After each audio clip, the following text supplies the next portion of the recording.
Typing তো সবাই হাতে করেন, এ আর অবাক করার কি। কিন্তু খুরশিদ হোসেন 47 সেকেন্ড শরীরের এই অঙ্গ দিয়ে টাইপিং করে সারা বিশ্বকে তাক লাগিয়ে দেন। তিনি শরীরের কোন অঙ্গ দিয়ে টাইপিং করেন? নাক দিয়ে টাইপিং করেন।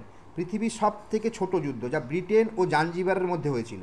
কিন্তু প্রশ্ন এখানে, এই যুদ্ধটা কত সময় হয়েছিল? মাত্র 25 মিনিট এই যুদ্ধটা হয়েছিল।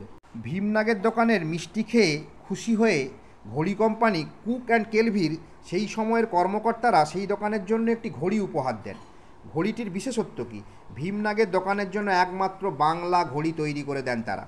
পৃথিবীর সব থেকে ছোট ব্রিজ, যা আমেরিকা ও কানাডার মধ্যে সংযোগ রক্ষা করে। ব্রিজটির নাম কি? ব্রিজটির নাম জাভিকন। জগন্নাথদেবকে ভোগ দেওয়ার আগে কাকে ভোগ দেওয়া হয়? কমলা দেবী। 1962 সালে ইন্ডিয়া ভার্সেস চায়না যুদ্ধের সময় যে গানটি ভারতীয় সব সিনেমা হলে দেখানো হতো, সেই গানটি কি? আওয়াজ দো হাম এক হ্যায়।